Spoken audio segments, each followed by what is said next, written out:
Pada video kali ini, gue akan membahas salah satu film unik yang berjudul Gold 2022. Tidak pernah lupa, gue selalu mendoakan agar kalian dan keluarga bahagia serta sehat selalu ya.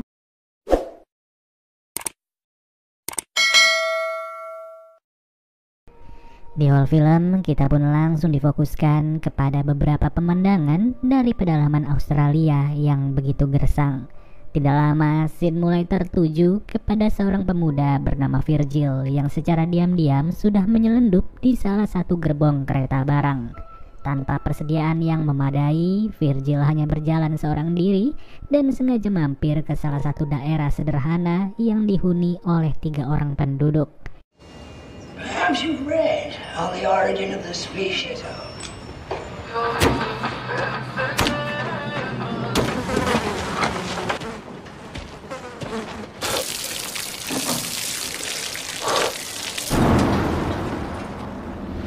Salah satunya adalah Kate yang ternyata sempat dihubungi oleh Virgil.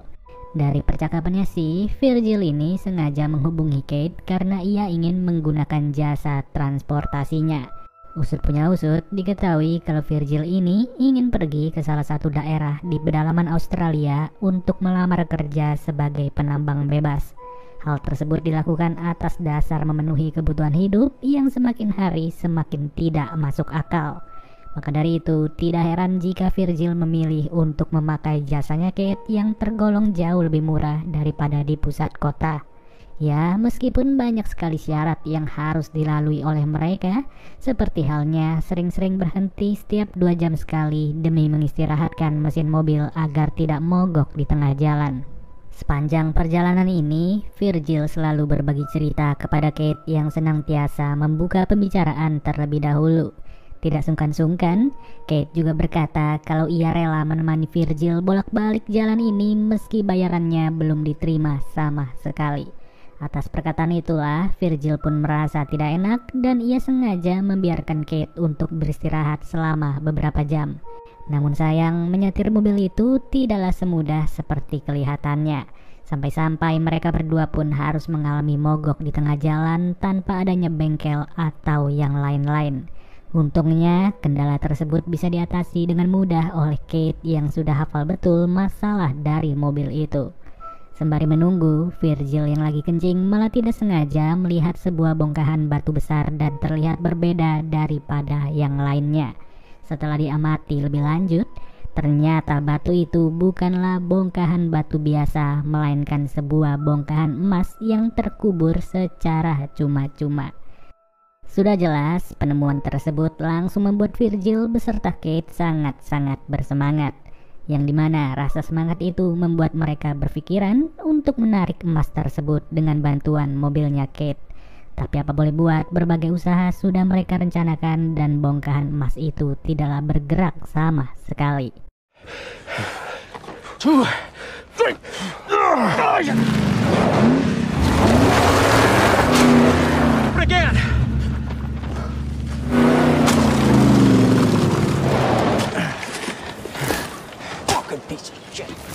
Hasil, mereka berencana untuk menginap 1 malam di sekitar emas itu sambil terus mengumpulkan ranting-ranting kering.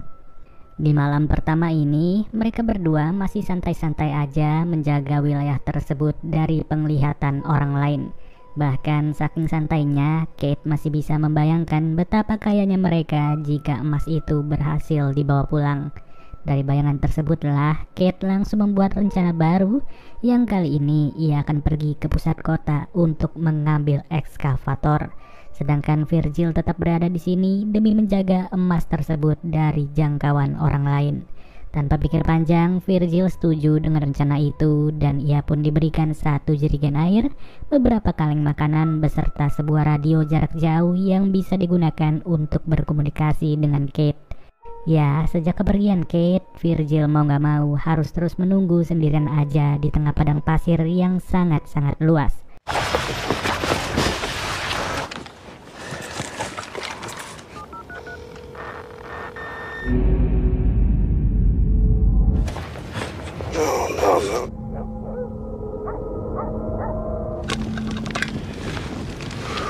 Memang sih sampai sejauh ini belum ada gangguan yang berarti bagi Virgil seorang. Namun tidak bisa dipungkiri perubahan suhu yang luar biasa ekstrim di saat siang dan juga malam hari benar-benar menguji daya tahan Virgil. Apalagi dengan terbatasnya sisa makanan beserta air yang ia punya, Virgil terpaksa harus mencari bantuan lain yang sekiranya bisa ia temukan.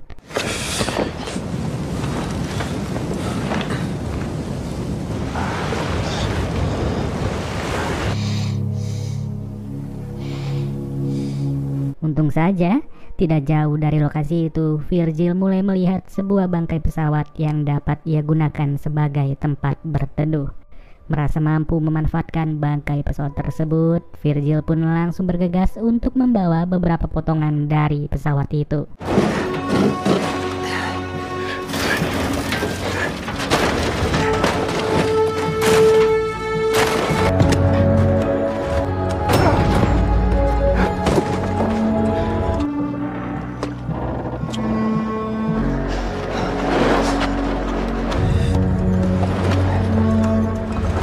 Butuh beberapa waktu, sebuah pohon yang tadinya tidak bisa ia gunakan untuk berteduh mulai berubah menjadi sebuah tenda kecil yang jauh lebih nyaman.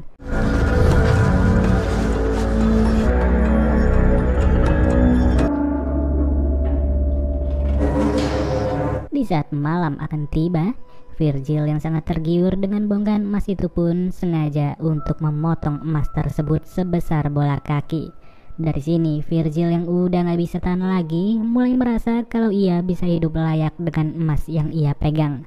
Namun tidak bagi Kate sendiri, yang dimana ia terus memaksa Virgil berdiam diri di tempat tersebut, sambil berkata kalau ia sedang menuju ke lokasi itu dan segera tiba sebentar lagi. Singkat waktu, malam pun berhasil dilewati oleh Virgil dan ia masih harus terus menunggu kedatangan Kate. Bisa dibilang kondisi di tempat ini benar-benar membuat Virgil merasa kelaparan sampai-sampai ia pun harus terus memutar otak demi bertahan hidup.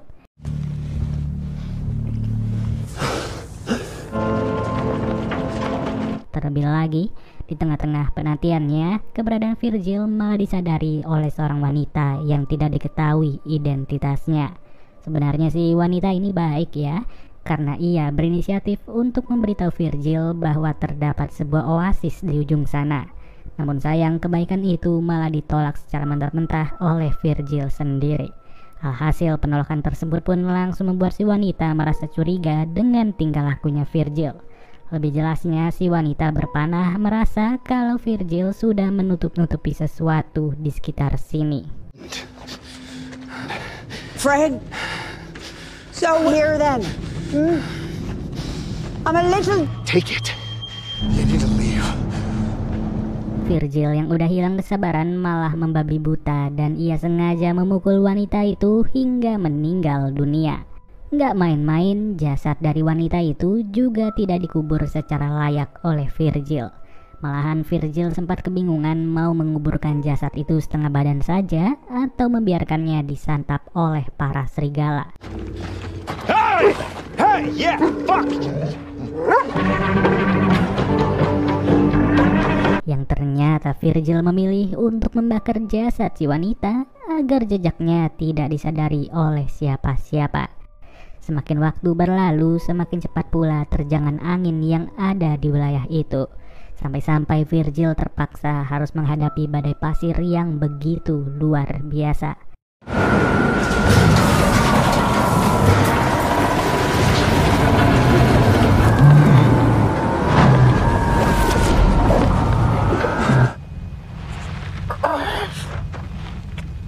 Celakanya, peristiwa tersebut juga membuat satu-satunya tenda yang ia punya langsung hancur tak berbentuk sama sekali. Jelas, pada kondisi inilah titik terberat dalam hidupnya mulai ia rasakan selama beberapa menit. Dimulai dari merasakan bagaimana rasanya tertancap sebatang ranting, sampai diteror terus-menerus oleh perbuatannya sendiri.